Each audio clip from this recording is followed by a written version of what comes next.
Cuando se habla de un milagro, se habla de un acontecimiento extraordinario que naturalmente no se puede explicar. El término milagro no es científico, es teológico. Explica un acontecimiento que no encuentra explicación en el concepto natural y humano.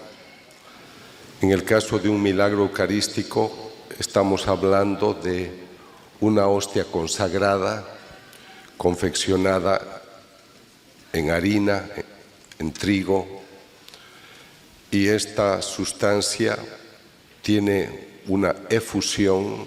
Efusión es el brote de una sustancia, y la efusión es de una sustancia rojiza, que luego se identifica como sangre humana. Esto quiere decir que no es proporcional, no es lógico que en una pizca de pan tengamos brote de sangre humana. Pero no solo eso, en la sangre se encuentran unos coágulos y los histopatólogos, los especialistas, encuentran que se trata de carne, músculo del corazón, miocardio, ventrículo izquierdo. Entonces, cuando la autoridad de la Iglesia dice, no es natural que de un pedazo de pan o de un poco de vino se obtenga sangre, se obtenga carne. Esto, dice la autoridad de la Iglesia, sucede por un poder sobrenatural. Es algo que Dios lo permite y declaran milagro. En la ciencia siempre hay lo que nosotros llamamos la relación funcional. La causa y el efecto debe ser proporcional. Yo puedo tomar un fósforo y ver fuego, y puedo encender un papel y ver humo. Todo eso ustedes lo entienden fácilmente. Pero si yo enciendo un fósforo y empieza a salir agua, ustedes dicen, ¿qué es eso? ¿Qué está sucediendo? Yo he estudiado imágenes sagradas que exudan un líquido aceitoso. Es aceite de oliva en una concentración de 75%, tiene un perfume a rosas, pero eso brota de una estatua de yeso, una imagen de madera o incluso de bronce. Entonces dicen, no es proporcional que en una estatua de este tipo, hecha de madera, digamos, yo obtenga lágrimas cristalinas. Los estudios muestran que las lágrimas pertenecen al orden natural humano. Entonces hay acontecimientos sumamente especiales, y a mí me ha interesado este campo del conocimiento porque pocas personas se han dedicado a investigar. En el ambiente científico, el 96% de las personas que trabajan en este sector son personas que no creen en Dios, no creen en la naturaleza espiritual. Por lo tanto, pues si ellos ven un fenómeno de una hostia que sangra o una imagen que exuda, pues lo atribuyen a la casualidad, al azar, a una manipulación. Yo me introduje en este campo estudiando unas imágenes, una imagen que sangraba en Bolivia, pero no lo hice por fe, porque yo era ateo en esa época. Yo he sido ateo hasta los 44 años. Lo que me ha convertido ha sido entrar a este campo de investigación. Cuando me interesé por una imagen que exudaba, les estoy hablando del año primero 92 y luego 95, yo pensé que las imágenes exudaban porque los propietarios de la imagen o gente de ese entorno tenían poderes mentales.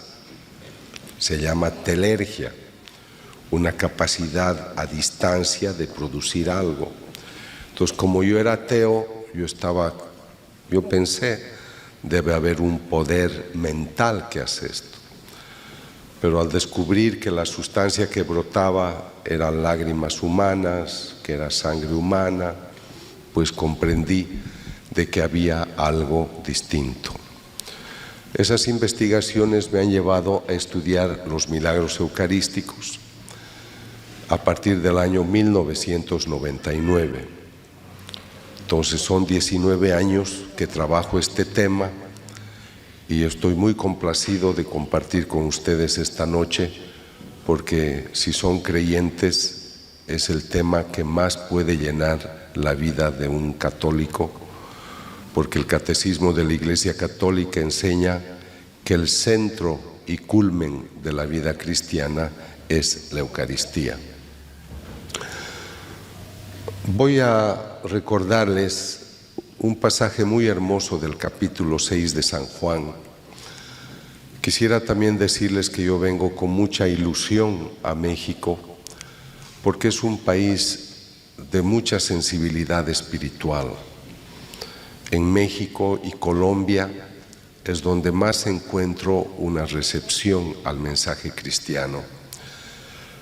Conociendo más su país, entiendo por qué Dios decidió que su madre se quedara en Guadalupe desde 1531, porque el mexicano cuidaría su advocación, cuidaría su mensaje y harían de ella la emperatriz del mundo, no solo de las Américas. Entonces es muy importante que un extranjero se los diga. Conozco los 5 continentes y me alegra mucho que en México tengan esta sensibilidad, porque yo pienso que a veces los planteamientos que el mundo nos hace no nos están mostrando la luz espiritual que Dios quiere para el mundo, sino mucho conflicto. Entonces es la luz espiritual la que nos puede iluminar los pasos a seguir. Con esta presentación voy a tratar también de demostrar a las personas que dudan, que se cuestionan, que la naturaleza espiritual existe y se manifiesta. Quisiera recomendarles que tomen el Evangelio, que tomen el Catecismo de la Iglesia Católica y lo lean, porque creo que nos falta mucha formación. Leer, por ejemplo, el Evangelio de Juan a mí me ha llevado a conocer más de la persona de Cristo. Y cuando vuelvan a sus casas esta noche o mañana, lean el Evangelio de San Juan, el capítulo 6, y a lo largo de su lectura van a comprender que hay un Cristo, un hombre, Dios, que en algunos momentos se muestra desesperado por decirle a la gente: yo soy el pan de vida. El que come mi pan tiene vida eterna. Yo soy el pan bajado del cielo. En ese momento mucha gente no le va a entender, por eso le abandonan. El capítulo 6, versículo 66 habla de ese momento en el cual le van a abandonar. Le abandonan muchos. Pero el Señor, viendo que la gente se marcha, mira a los suyos y les dice: y ustedes también se van a marchar. Y aquí viene la respuesta profunda de un hombre que se equivoca muchas veces, que es Pedro. Pedro lo va a negar, Pedro se va a ocultar, pero hay una luz espiritual que es la unción del Espíritu Santo que acaricia nuestras vidas, ilumina nuestro pensamiento. Y cuando el Señor dice: y ustedes también me van a abandonar, Él dice: Señor, pero ¿a dónde iremos? Solo tú tienes palabra de vida eterna. Nosotros hemos comprendido que eres el Santo de Dios. Los que lo abandonan no han comprendido que Él es el Santo de Dios. a pesar de que ya estaban un par de años con Él. Esto es muy importante que ustedes lo mediten, porque si tú me dices, Ricardo, yo creo que está Cristo presente en la Eucaristía, tú deberías tener una relación personal con Cristo. No voy a hacer el ejercicio acá que hice en Guanajuato, donde eran 5,000 personas, pero les voy a hacer el planteamiento. Eran 5,000 personas que me escuchaban en un tema similar y yo les dije, ¿creen ustedes que Cristo está presente en la Eucaristía? Y mexicanos católicos pues dijeron sí, en un gran rugido. Volví a preguntar, ¿ustedes creen que Cristo está presente en la Eucaristía, cuerpo, sangre, alma y divinidad, que está presente como persona? Y el rugido fue más fuerte, sí. Entonces yo les dije, ya que ustedes creen que Cristo está presente, cuerpo, sangre, alma y divinidad, como persona, quisiera preguntarles a ustedes 5,000, ¿cuántos de ustedes, cuando decidieron contraer matrimonio, cuando decidieron su profesión, cuando decidieron una inversión importante en sus negocios, cuántos de ustedes le han ido a preguntar qué opina de tu decisión? El silencio fue casi total. Solo 12 personas, 11 o 13, no recuerdo, levantaron la mano. Las otras no. Pero a veces cuando tomamos decisiones pedimos consejos a muchas personas. Las llamamos si estamos preocupadas por algo, pedimos un consejo. Si nosotros pensáramos que Cristo es realmente una persona presente en la Eucaristía, tendríamos una relación muy íntima. Y lo más importante, sabríamos reconocer cuando Él nos habla. A veces me toca dictar talleres de una semana o de 5 días y una persona dice en la mesa, me cuesta en la adoración hablarle al Señor. Estar 1 hora me parece muy largo, no sé qué decirle. Entonces yo le dije, usted está aquí en esta mesa 2 horas y no ha dejado de hablar. ¿Cómo me dice ahora que no sabe qué decirle al Señor? Entonces yo les voy a demostrar esta presencia extraordinaria en la Eucaristía. Pero no te tienes que quedar con el hecho sorprendente. Hemos visto unas hostias que sangran, hemos visto un milagro eucarístico. Ustedes tienen que ir más allá, tienen que trascender. Este es un signo divino. Detrás de un signo hay un significado. Detrás del significado hay un autor. Y ese autor es el que se hace cuerpo, sangre, alma y divinidad. Entonces tú estás ante una manifestación de un Dios vivo. Y por eso es que instruye a la gente, yo soy el pan bajado del cielo.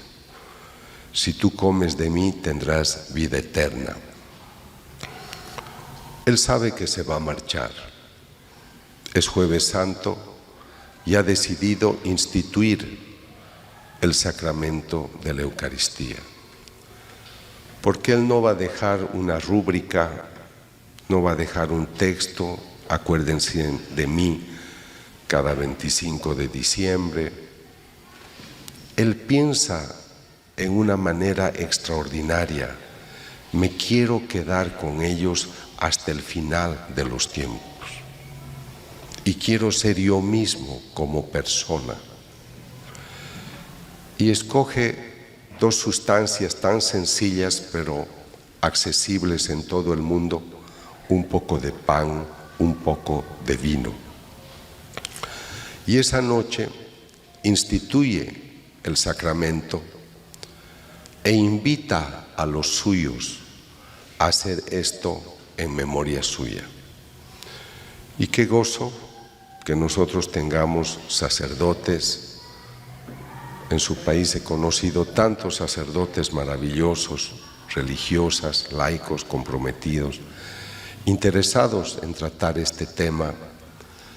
Y estos sacerdotes consagran. A veces no siempre sabemos valorar lo que es la figura del sacerdote. Nos es fácil hacer un juicio, a veces negativo, pero sin la unción sacerdotal, sin ese hombre que se consagra, no tendríamos Eucaristía. Cuando yo estoy en Corea, cuando estoy en Egipto, en lugares donde no es fácil el acceso a una iglesia católica, siento el vacío de no poder comulgar, de no poder ir a misa 3, 4, 5 días. Entonces debemos valorar lo que es la entrega de un hombre que se hace sacerdote, porque cuando él consagra es el único que puede hacer que ese pan se convierta en carne, ese vino en sangre. Podríamos reunirnos 1 millón, 10 millones de hombres y hacer las mismas oraciones, pero el único que va a lograr ese privilegio es el sacerdote. Entonces siempre hay que orar por la santidad de los sacerdotes, hay que orar por las vocaciones sacerdotales. En la Edad Media, cuando una pareja se casaba, hacían una oración muy bonita, la pareja. Y pido a Dios que este matrimonio sea como un jardín florido, del cual, como una vara de nardo, nazca una vocación sacerdotal, una vocación religiosa. Entonces hay que pedir por las vocaciones. El Señor instituye este sacramento, pero yo me sirvo de estas investigaciones para hacer un planteamiento científico. Yo no soy un predicador, no soy sacristán, ni siquiera soy ministro de la Eucaristía. Yo me ocupo de estudiar la persona humana, el cerebro, la conducta, la bioquímica cerebral. Pero desde hace unos 24, 25 años me interesa hablar del humano, pero también en su componente espiritual. Tú eres cuerpo y alma espiritual.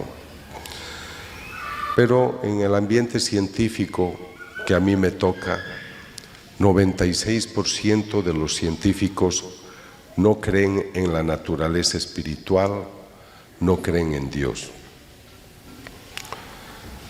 Entonces, cuando yo viajo a una ciudad, estuve en una ciudad por acá y había un charco de sangre y me dicen: doctor, con sierras eléctricas acaban de asesinar a 7 personas que las han serruchado.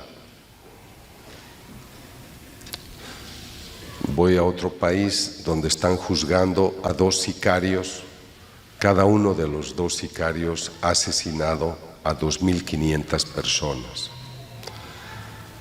Y entonces a veces ustedes lean la prensa del día y siempre van a encontrar lamentablemente experiencias que uno se pregunta y dice: ¿cómo es posible que un ser humano haga estas cosas? Entonces yo estoy muy interesado, a través de este trabajo, de presentarle al humano una realidad que está ignorando en demasía. Decirle que él no solamente es cuerpo, sino que es también naturaleza espiritual. Pero el científico me dice: doctor, yo creo en tu buena fe, pero me tienes que demostrar que la naturaleza espiritual existe y se manifiesta. Entonces le digo, sí, yo te voy a demostrar que la naturaleza espiritual existe y se manifiesta. Y en esto voy a ser rigurosamente investigador. Yo te voy a demostrar que la naturaleza espiritual existe y actúa.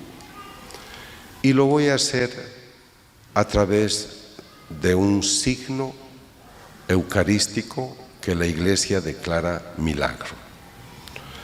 Para demostrarte que lo espiritual existe y se manifiesta, necesito explicarte el término variable.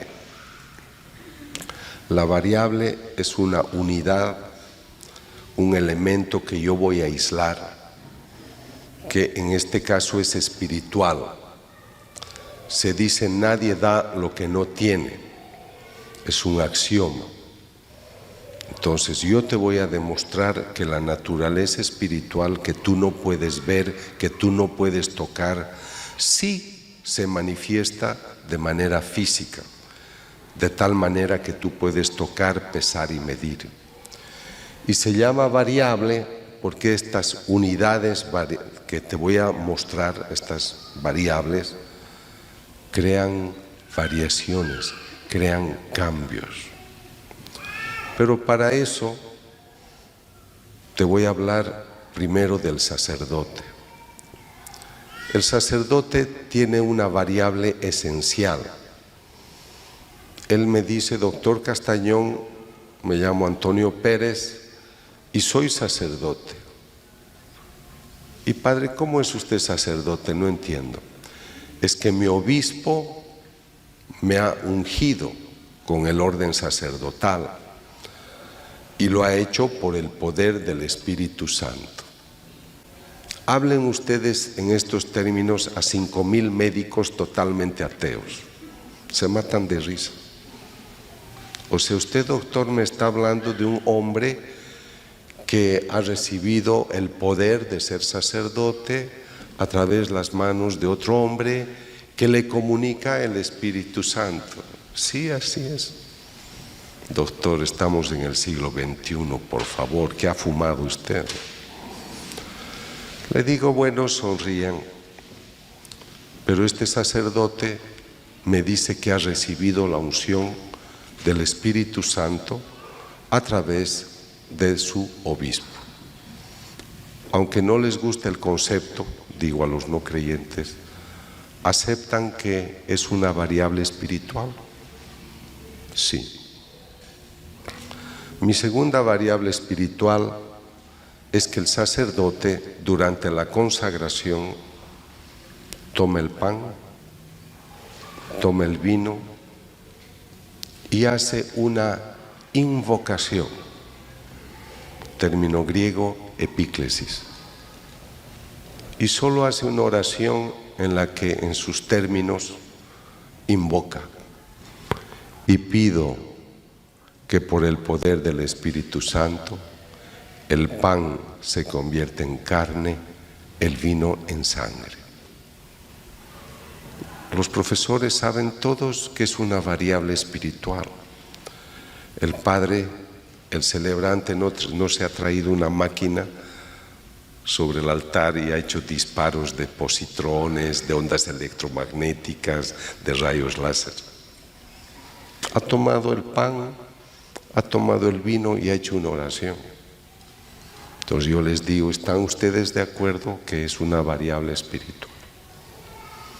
Y la tercera, las palabras de Jesús. Porque la noche de su pasión tomó el pan y dijo, toman y coman, esta es mi carne. Tomó el vino, toman y beban, esta es mi sangre. Entonces, en estas tres instancias, ustedes solo tienen términos espirituales, nada más. Ahora explíquenme ustedes mismos católicos, o en esa mi audiencia de profesionales de la ciencia no creyentes, Si ustedes están de acuerdo que les he presentado 3 variables espirituales, explíquenme ustedes especialistas, ¿por qué luego de esta oración, de esas variables de las cuales ustedes se han burlado, cómo es posible que ahora yo tenga sangre, que tenga carne, que tenga músculo del corazón vivo, y no lo digo yo, lo dice tu profesor de cardiología, tu profesor de histopatología, tu profesor de bioquímica? Ahí es donde yo sonrío. Esto es muy serio, queridos amigos. Esto sucede en cada Eucaristía. Esta es la famosa transustanciación. Cuando yo empecé a trabajar estos temas y me introduje para conocer los documentos que afortunadamente están a nuestro alcance del Concilio de Trento, donde se presentaba como dogma la transustanciación, yo era el primer sorprendido en que yo estaría en grado de demostrarles que la transustanciación ocurre y que es una realidad. Ustedes lo creen por fe, por eso comulgan. Pero yo te podría demostrar que ese pan consagrado realmente se convierte en la carne, en la sangre. Y eso me lleva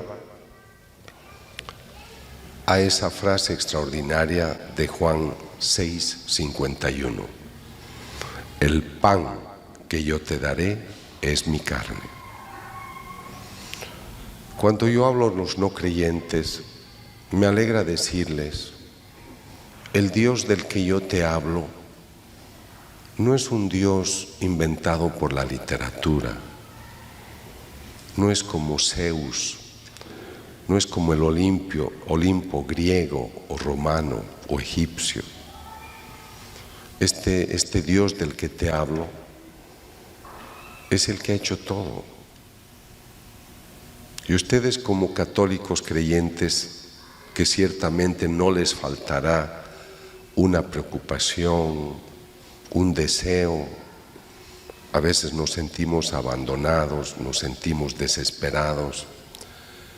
Es muy importante entender a un Dios vivo, persona. ¿Cómo me va a decir una persona católica, estoy desesperada que estoy pensando matarme? Y soy muy católica. Entiendo que tienes tus angustias y tus preocupaciones, pero ¿por qué no vas a reclinar tu cabeza al corazón de Jesús o de su madre? Porque son personas que están muy atentas a las solicitudes de sus hijos, porque son buenos padres. Solamente que tú no estás convencido de que eso es una realidad. El Cristo presente en la Eucaristía es el mismo Cristo que la Virgen concibió. No es otro. Es el mismo que caminó con sus apóstoles, que murió, resucitó y está sentado a la derecha del Padre. Yo cuando miro el cielo o leo libros de literatura o de astronomía, me fascina recordar los textos bíblicos de la creación y saber que ese Dios todopoderoso, esa familia divina que nos han presentado todo a nuestro alrededor, están con nosotros y su Hijo se ha hecho carne y está en cada sagrario. Y si está el Hijo en el sagrario, está el Padre y está el Espíritu Santo. Y ciertamente la Trinidad dirá, ¿y dónde está la mamá? No podemos reunirnos sin ella. Esto es lo fabuloso de nuestra religión. yo la hallo muy completa, pero lo que yo hallo es que son muy pocos los católicos que estudian la Biblia. Son pocos los católicos que conocen el catecismo de la Iglesia Católica. ¿Cómo vas a amar una religión que tú no conoces? Vas a la misa los domingos, aunque no todos los domingos vamos a misa. 85% de los católicos no van a misa los domingos. Y ustedes hagan el experimento al salir de la misa. Pregúntenle a la persona, ¿de quién era el Evangelio de hoy? ¿De qué trataba el Evangelio? Y verán que muchos no se acordarán, porque no hacemos la palabra vida. Entonces yo les decía, no quisiera que se queden con el hecho extraordinario de que yo les presente las evidencias de la presencia real de Cristo en la Eucaristía, sino quisiera que descubran a través de esa manifestación tan amorosa a la persona de Cristo. Me alegra tanto recordar un pasaje de la vida de Faustina Kowalska. Ella tuvo experiencias místicas con Cristo, sobre todo entre los años 1931 y 38. Ella tocaba la puerta del tabernáculo y le decía, Señor, ¿estás ahí? Y él le decía, sí, Faustina, ¿qué deseas? Hay muchos testimonios de este Cristo vivo. Este Cristo que piensa, habla, escucha, que ciertamente cuando tú vas a dialogar con Él ante el tabernáculo, Él te escucha, Él te ve, Él sabe lo que tú deseas. Y por eso creo que es muy importante entender que Él se manifiesta para decirnos lo que yo les he prometido es verdad. Esto es mi cuerpo, esto es mi sangre, aquí estoy yo, todo entero. Nuestra doctrina enseña que la Eucaristía es el centro y culmen de la vida cristiana. Pero desde los primeros siglos se cuestionaban, habían rebeldes, les hablo del primer, segundo siglo de la vida cristiana, perseguían a los cristianos porque decían que en el pan consagrado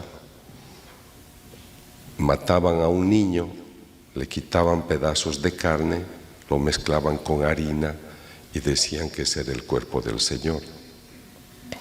Era la ignorancia de la época, las persecuciones que creaban para ellos, porque no podían entender la transustanciación. De hecho, el dogma recién se ha dictado en el siglo XVI, justamente para poder orientar a la gente ante las dudas y cuestionamientos que habían. Lo que quisiera presentarles es de que las dudas, y tal vez aún hoy, existen. Y el primer milagro eucarístico conocido, el de Lanciano, ocurre en el siglo VIII, justamente en una población a 200 kilómetros al este de Roma, Lanciano, donde un sacerdote de la Orden de San Basilio dudaba si Cristo estaría presente en la Eucaristía. Dudaba, pero era honesto, porque él decía, yo dudo, pero ¿cómo puedo dudar si soy sacerdote? Entonces él invocaba ayuda a Dios y le concedió el favor de que durante una celebración la hostia sangró, el vino igual, y es lo que se conserva hasta el día de hoy en Lanciano. Yo he viajado 2 veces para revisar los documentos de la época, pero en los años 1970 el profesor Odoardo Linoli fue invitado para estudiar la hostia, determinando que lo que fue hostia se convirtió en músculo del corazón, miocardio, ventrículo izquierdo, y lo que era el vino se ha convertido en sangre. Quisiera que tengan presente que el tipo de sangre es AB, y eso es fundamental para todo lo que yo les voy a hablar después. El siguiente caso se conserva en la Catedral de Orvieto, pero sucede en una pequeña población bolsena en el siglo XIII, cuando un sacerdote, Pedro de Bohemia, también dudaba. Y al dudar, él volvía a Bohemia, hizo un peregrinaje a Roma y celebró la misa en el altar de Santa Cristina, y el Señor le hizo el favor de que la hostia sangrara. Envolvió la hostia en un corporal, que es el que se conserva hasta el día de hoy, y el Papa Urbano IV, que estaba cerca, al ver este acontecimiento, decidió instituir la famosa fiesta de Corpus Christi. Entonces acá tenemos dos milagros importantísimos. Hay uno que ocurre poco antes del de Bolsena, en Daroca, donde 6 hostias tienen una efusión. Entre el siglo VIII y el siglo XIII hay 3 milagros eucarísticos. A mí me sorprende que desde 1999 al presente, en 19 años, yo tengo 15 casos. Entonces yo noto una preocupación del Señor por decir, sabes, dile a la gente que yo estoy presente en la Eucaristía. Mi interés por estas investigaciones empieza el año 99, cuando el cardenal Jorge Bergoglio, arzobispo de Buenos Aires, me invita a estudiar 2 hostias que tuvieron efusión, una el año 92 y otra el 96. Y aquí quisiera hacerles una pequeña aclaración, que ya habiendo investigado tantos fenómenos, yo noto que cuando el Señor hace una propuesta y la gente no le hace caso, Él insiste. Tuvieron en Buenos Aires, en la misma parroquia de Santa María, una efusión el año 92. Pero luego, como no se hizo nada, el 96 en la misma parroquia vuelve a ocurrir. Y tengan presente este mecanismo para cuando yo trate de la hostia de Chilpancingo, Chilapa. Estuve en Buenos Aires el año 99 para conferencias, y el padre Eduardo Graham, que estaba ocupado en la parroquia de Santa María, me dice, doctor, tenemos 2 hostias que han tenido efusión. Ellos me buscaron porque en Bolivia yo había estudiado esta imagen de yeso que exuda lágrimas cristalinas y sangre humana. Y después de muchos años de trabajo hemos demostrado que la sustancia es sangre humana, tiene ADN humano, hay piel humana, glóbulos rojos, glóbulos blancos, y realmente pues hay elementos naturales que la ciencia no puede explicar cómo pueden existir en una imagen de yeso de 33 centímetros de alto por 18 de ancho, confeccionada, repito, en yeso. Cuando yo hago estos estudios, trato de decirle a la gente que la fe no teme a la ciencia. Nosotros creemos por fe. El Catecismo de la Iglesia Católica define la fe como una adhesión libre y voluntaria a la verdad revelada porque confías en quien la revelaba. Entonces, si tú te adhieres a una verdad que alguien te la pone de manifiesto, tú no necesitas pruebas porque confías en quien la dice. Y si Cristo, el Hijo de Dios, dice yo soy el Hijo de Dios, pues yo le creo. Pero hoy nos hemos vuelto muy racionalistas. Entonces, la ciencia puede ayudar a determinar si algo es verdad o no. A través de la ciencia he descubierto falsas imágenes que exudaban falsas hostias, falsas apariciones. No he podido estudiar todas, primero porque yo me tengo que financiar solo todo y no se puede hacer tanto estudio.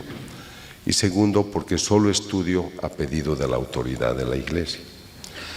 Entonces, he estudiado el caso de las apariciones de la Virgen en San Nicolás de los Arroyos, que empezaron el 25 de septiembre del 83, pero el 22 de mayo de 2016 el obispo Héctor Cardelli ha reconocido el origen sobrenatural de estas apariciones.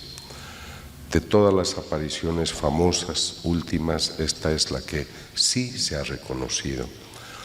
Las otras conocemos, sus mensajes bellos, pero no se han reconocido todavía.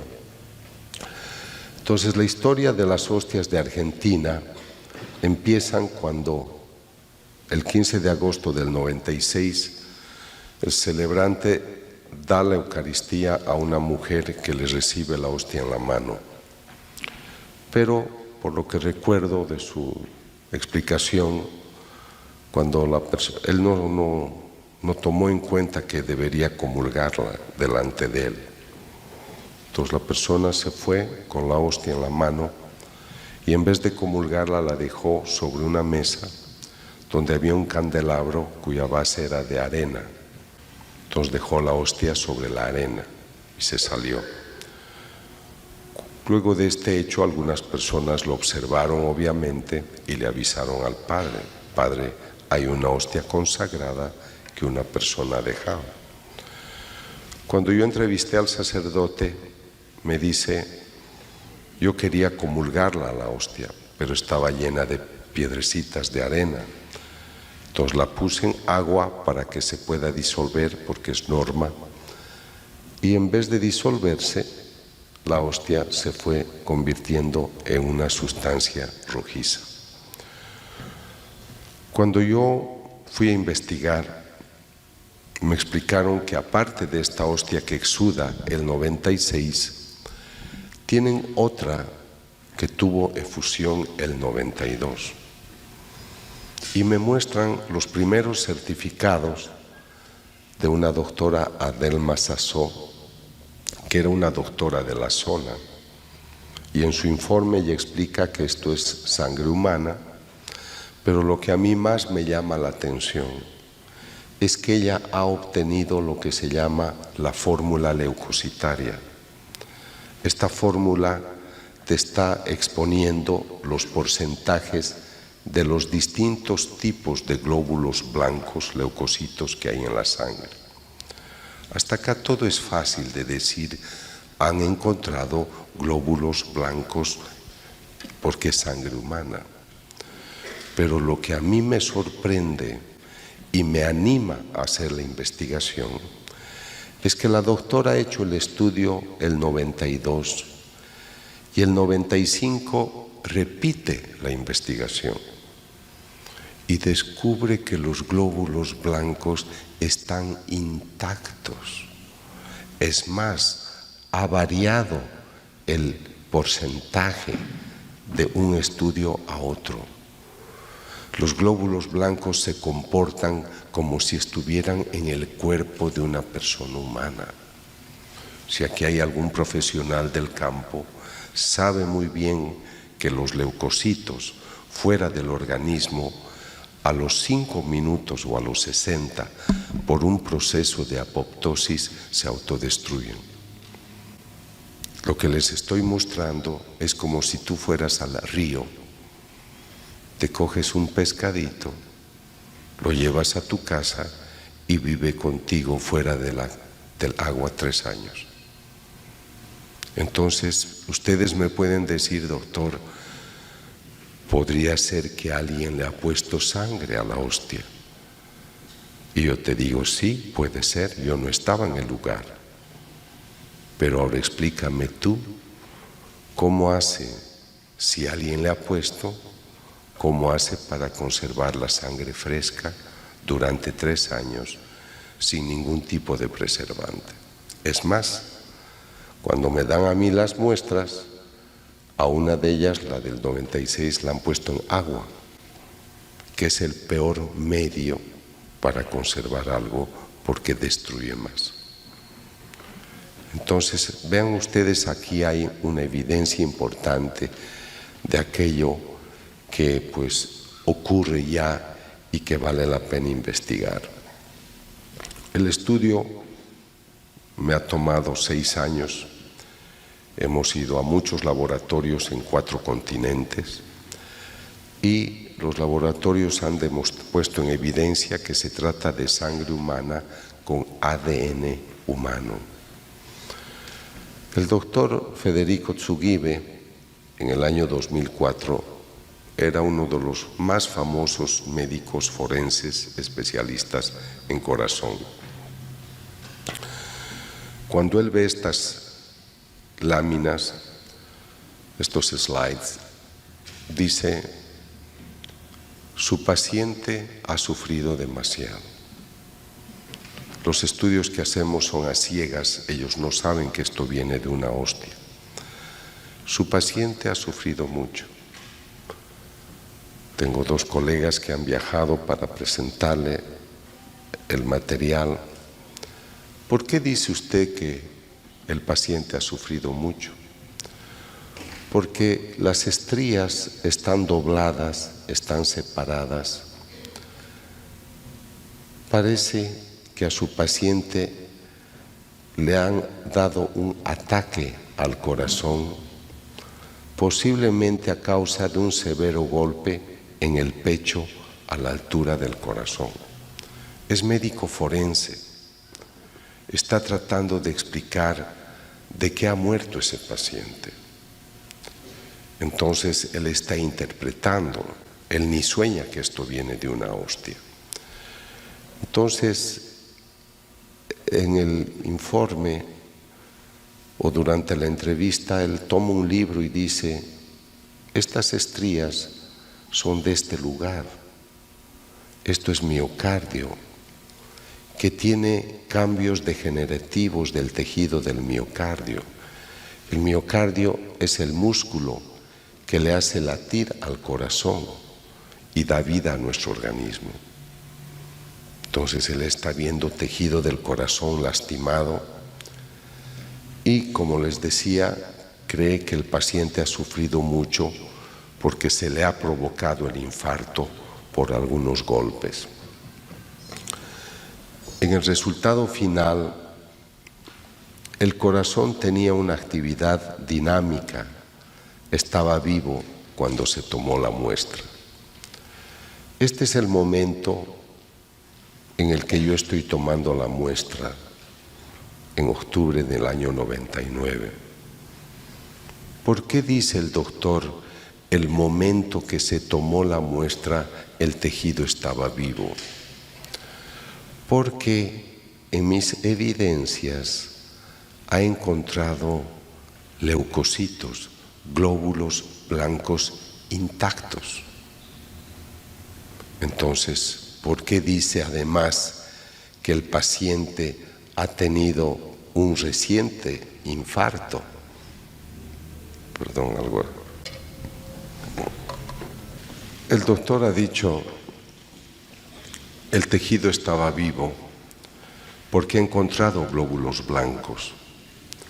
Y él en su informe piensa que el paciente ha tenido recientemente un infarto al corazón. O sea, él piensa que el paciente, cuyo caso está estudiando, ha muerto hace poco. Imagínense ese pobre hombre cuando se entera que nuestro paciente se ha muerto hace 2000 años. Esto es dramático, porque ellos no pueden entender que esto provenga de una hostia consagrada.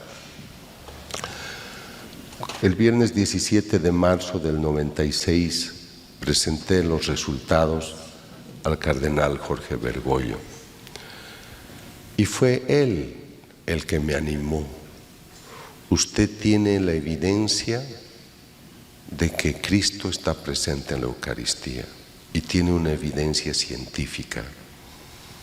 Hable de ello, que los sacerdotes entiendan el privilegio que Dios les ha concedido, que las religiosas entiendan que tienen el privilegio de cuidar esta sacrosanta presencia de Dios. Y al laico, dígale que la palabra de Dios se cumple. El pan que yo te daré es mi carne. Luego de hacer este estudio, fui invitado por el obispo Alejo Zavala, obispo de Chilpancingo, Chilapa, en el estado de Guerrero, para estudiar una hostia que tuvo efusión en octubre del año 2006, 22-23 de octubre, en Tixla. El sacerdote Raimundo Reina había sido invitado por el padre Leopoldo Roque a dictar un retiro espiritual a un grupo de unas 800 personas. Cuando ya celebraban la misa, el padre Raimundo pidió que una religiosa le ayudara a dar la comunión, y cuando ella ya había suministrado la hostia a algunas personas, notó que una hostia tenía efusión de un líquido rojizo. Entonces, el padre en ese momento mostró la hostia a todo el público. Cuando yo vine a Tijuana a entrevistarlo al padre Raito, yo le pregunté y le dije: padre, ¿por qué usted mostró la hostia a toda la gente? Usted sabe que esto se trata con reserva. Y me dijo: doctor, lo sé, pero la misma experiencia tuve, en ese momento me dijo, hace 20 años, cuando yo era misionero en Centroamérica. Pero el obispo me obligó a comulgar la evidencia. Y yo tenía miedo que me ocurriera lo mismo. Y por eso instintivamente quise tener 800 testigos del hecho. Cuando les dije en las hostias de Buenos Aires que tengan atención, que el año 92 sucede algo, no hicieron nada y volvió a suceder el 96. Entonces, en el caso del padre Raimundo, le sucedió una vez hace más de 20 años y luego le vuelve a suceder. Y esto para mí es muy importante porque he estudiado en un país una imagen que exuda sangre, es de Cristo. Pero la autoridad de la Iglesia no hace nada y empieza a sangrar la Virgen. Y como no se hace nada, empieza, pero en otro lugar, a sangrar el niño Jesús. Porque Dios insiste, porque Dios toca las puertas.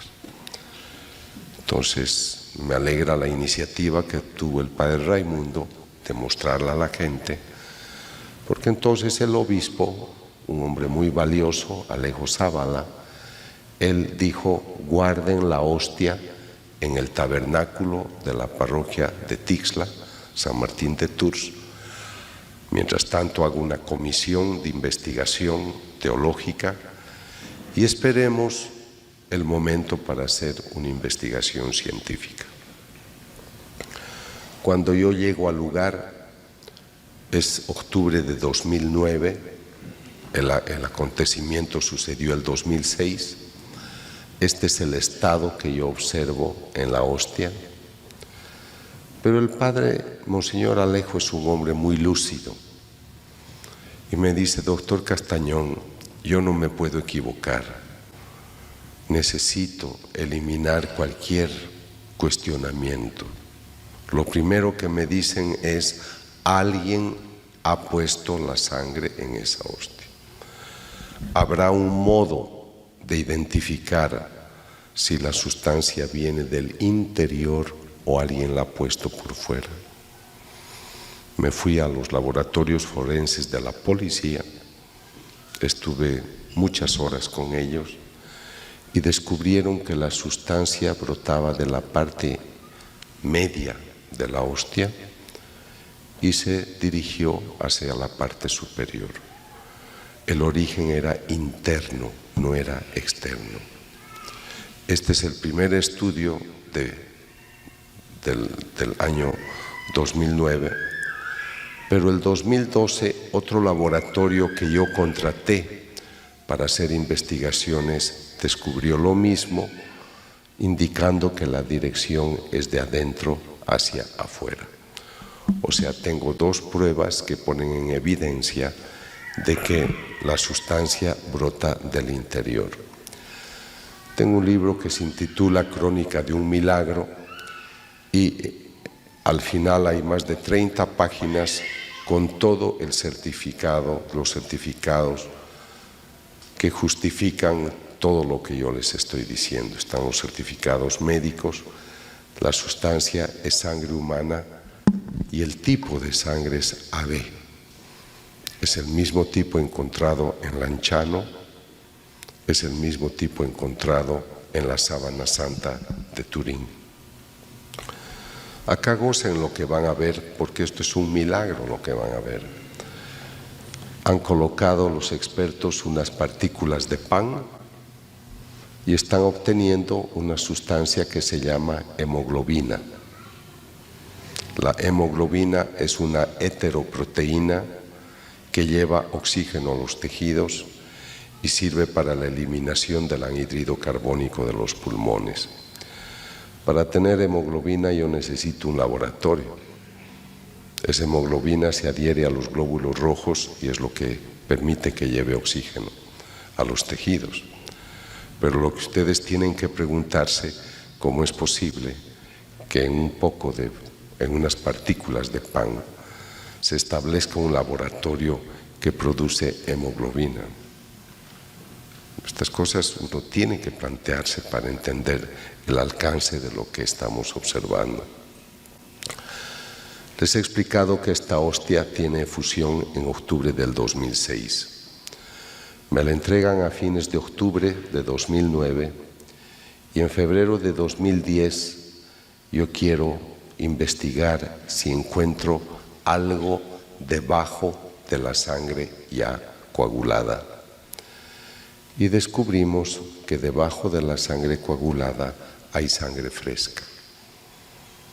Esto sorprende a cualquiera, pero yo le di mucho más valor en un congreso que tuvimos el año pasado en Guatemala, cuando el profesor Mauricio Balbuena de la Universidad Internacional de Barcelona dijo: el doctor Castañón nos ha mostrado que debajo de la sangre coagulada hay sangre fresca. No deben pensar que se trata de una pieza de gelatina de sangre conservada. Tienen que pensar que si aquí hay sangre fresca es porque se está produciendo sangre constantemente. O sea, la hostia actúa como un cuerpo vivo que está creando un mecanismo que se llama hematopoiesis, que es crear los elementos formes de la sangre, glóbulos rojos, glóbulos blancos y plaquetas. Este es un macrófago, un glóbulo blanco, espumoso. Estos son glóbulos blancos y estas manchas son glóbulos rojos. Aquí están los certificados. Estos dos doctores son totalmente ateos. Doctor Castañón, este es un macrófago activo, vivo, que está fagocitando lípidos porque ha encontrado el tejido lastimado.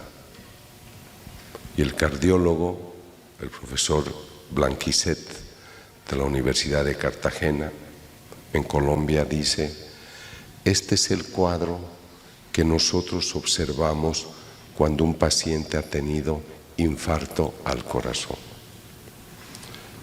Pero sorpréndanse más. Para tener glóbulos blancos y glóbulos rojos, yo necesito hueso, necesito médula ósea y necesito un gran laboratorio interno. ¿Cómo es posible que en unas partículas de pan yo tenga sangre fresca, tejidos activos, lesionados y en proceso de recuperación? Aquí hay tejido adiposo, que es grasa, y estas son estrías musculares. Es músculo del corazón. Aquí hay ADN humano. No hemos podido obtener todo el perfil, porque para obtener este perfil hay que clonar, hay que copiar las bases. Y cuando me traen este tubo de Eppendorf, me dicen: doctor, aquí hay ADN humano. Vamos a utilizar el secuenciador para obtener todo el perfil, y resulta que no se puede obtener todo el perfil. Si yo tomo sangre de ustedes o una célula, puedo obtener todo esto porque las bases se pueden copiar. En 15 estudios que hemos realizado, esta sangre especial no se deja copiar, no se deja clonar.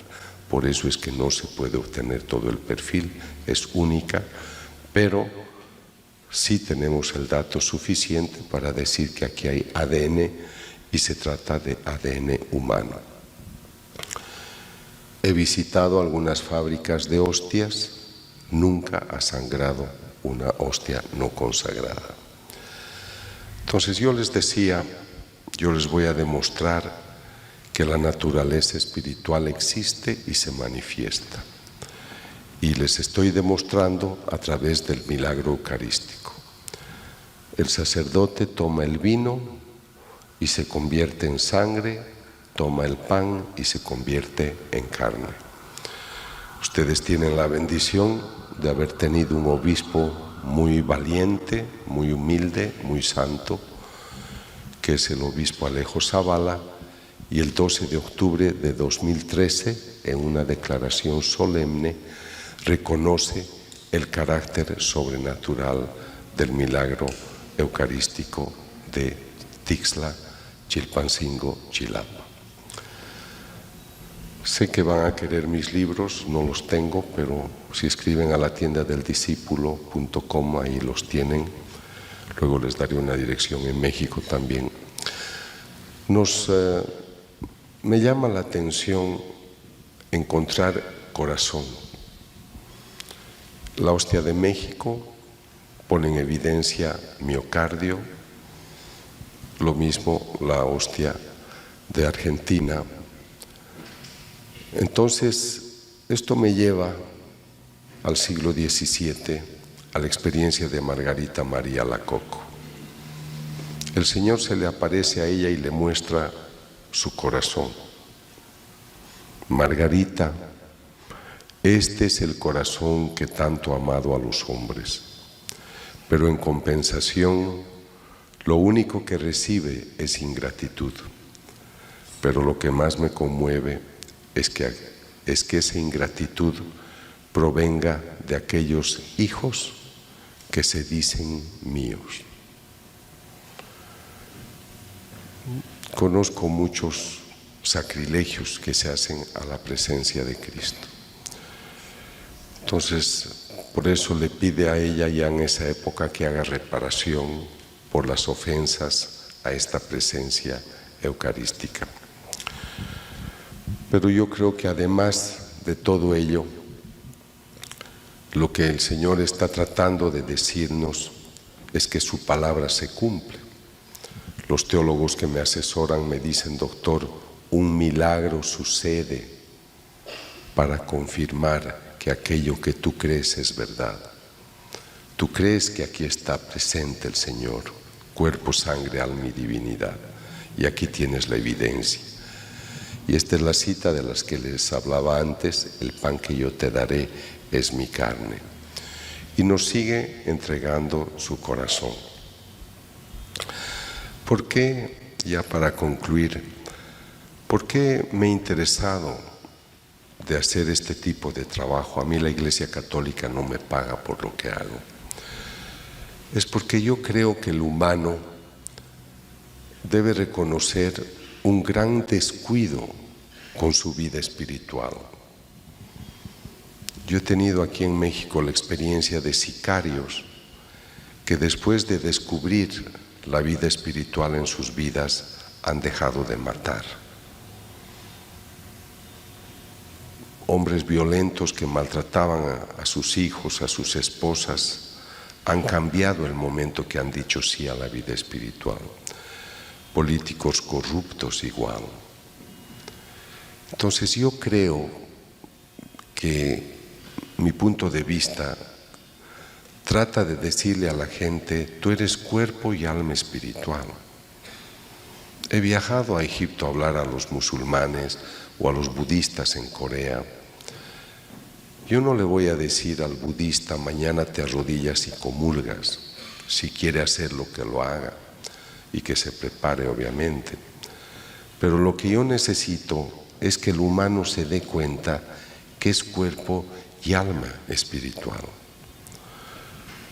Y a mí me sedujo mucho la frase de Pablo en Gálatas 2, 22, 23, cuando dice: el fruto del Espíritu es el amor, es la paz, es la armonía. Y por eso me animé a escribir un libro sobre el Espíritu Santo, que se llama Cita en el Jordán, porque creo que tenemos que conocer al Espíritu Santo como obra. No es una paloma, aunque se sirve de la apariencia para manifestarse. No es una lengua de fuego, es la tercera persona de la Santísima Trinidad, una persona con todos los atributos. Entonces yo creo que si tú esta noche vas a regresar a tu casa y te vas a ir con esta grata efusión de bienestar, y vas a llegar a tu casa y vas a compartir esta paz interior, la vida en gracia, la bondad, la humildad, el amor.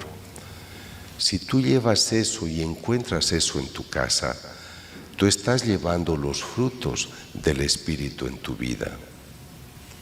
Pero si yo voy a un país donde se mata la gente, donde la gente es corrupta, donde la gente solo le interesa el amor, el sexo, el placer, y Dios es un gran exiliado, el Espíritu de Dios no está ahí. Y por eso nos estamos lastimando.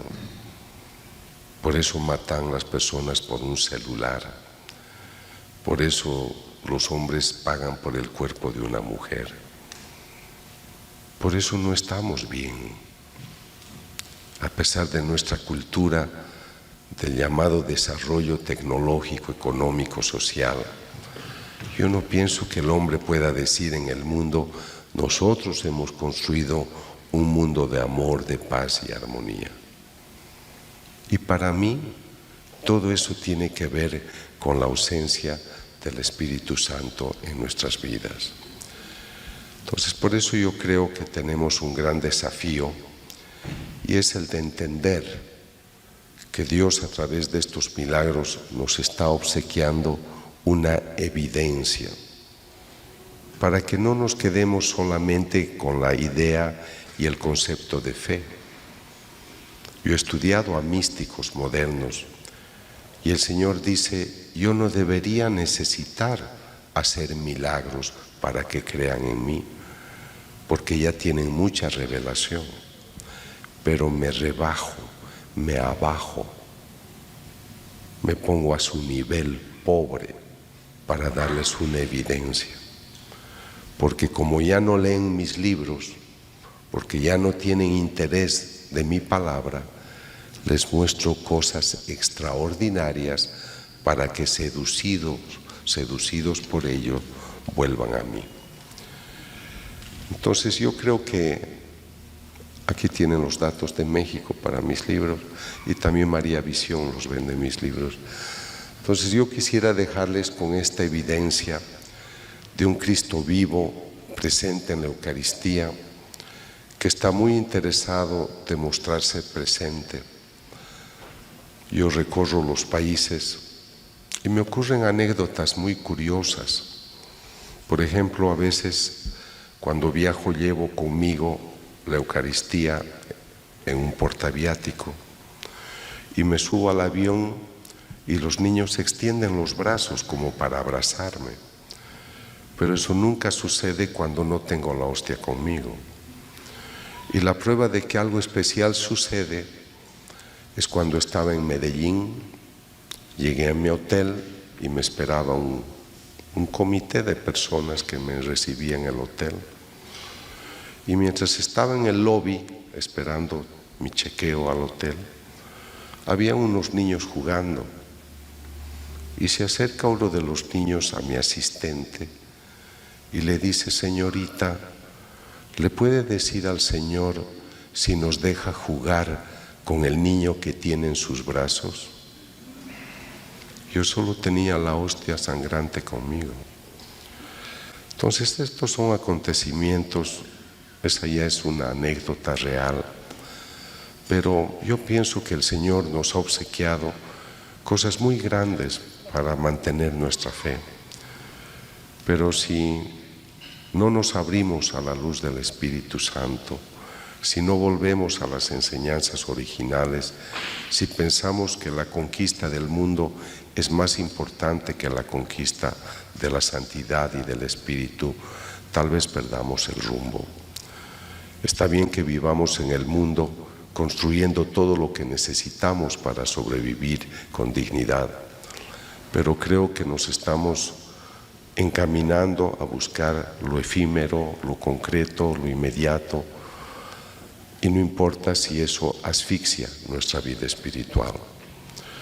Yo les decía que México para mí es una gran ilusión, porque ustedes son un país muy espiritual y creo que su fervor espiritual debería reactivarse para que la luz espiritual que ustedes tienen no solamente ilumine México, sino todo el mundo. Quisiera contarles que trabajo con un sacerdote en Ciudad de México y pasaron 6 años en su parroquia y le dijo el obispo: te voy a cambiar de parroquia. Entonces todas las autoridades de la zona fueron a buscarlo al obispo y le dijeron: por favor, no lo cambie. No, le dice, ya hasta 6 años, lo debo cambiar. Es que desde que este padre está acá, en nuestra parroquia, no hay un aborto, no hay un asesinato, no hay un robo. Y viene tanta gente a esta iglesia que ahora tenemos que sacar los bancos para que entre más gente. Y la gente se sana. Conozco muchos lugares donde tienen adoración perpetua ustedes y es evidentemente el descenso de la criminalidad, de la violencia. Esa es una prueba de que la presencia de Dios hace algo en la vida de las personas. Lo que yo noto es que a veces queremos pedirle un favor a Dios y vamos a la iglesia y hacemos novenas.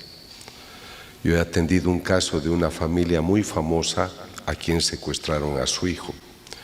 Lo primero que hicieron fue llamarme, pedirme que lleve a la Virgen a su casa y todos los días rezaban el rosario en familia durante varias semanas. Cuando entregaron al hijo, yo fui con el temor de que me digan: doctor, no le entregamos su imagen y nos queremos quedar con ella. Llegué a la casa, lo primero que hicieron: doctor, ya ocurrió el milagro, gracias, aquí está su Virgen y hasta luego. O sea, a veces somos muy ingratos. No hay que amar solamente cuando tienes necesidad y tú quieres recibir. Sería muy largo contarle las experiencias que tengo en los lugares donde la persona da un lugar digno a Dios.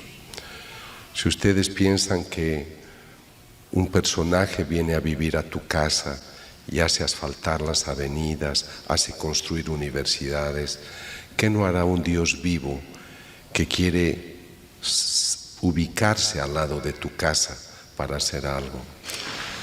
Estuve en un país donde el alcalde de la ciudad era no creyente, pero ese día estaban inaugurando una iglesia muy hermosa.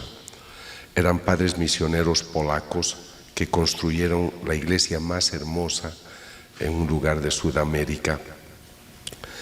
Entonces el alcalde tuvo que ir a la inauguración de esa iglesia. Él era no creyente, repito, pero estaba muy molesto que hubieran hecho una iglesia dedicada al Cristo de la Misericordia tan bella en una zona tan pobre. Entonces él, cuando habló como alcalde, dijo: y claro, no entiendo cómo acá ustedes, los curas, los católicos, se vienen a hacer una casa tan grande, tan millonaria, en una zona de pobres. Esta es una bofetada a la pobreza. Y lo dijo así. Y luego me tocó hablar a mí. Entonces yo dije: me alegra mucho que los padres, con el esfuerzo también del pueblo, han construido esta iglesia, porque siempre al gran huésped, al mejor huésped, uno le da lo mejor. Por lo tanto, aplaudo que los sacerdotes y el pueblo, a pesar de su pobreza, le hubieran construido al Señor esta casa tan hermosa. Pero quiero decirles algo: el Señor no estará tranquilo en su casa elegante sabiendo que el pueblo es pobre, y Él hará algo. No pasó ni un año y descubrieron pozos de petróleo en esa zona, y la ciudad es una de las más ricas. A Dios hay que conocerlo con el corazón y no solo con la razón ni con la economía. Que Dios les bendiga y buena noche.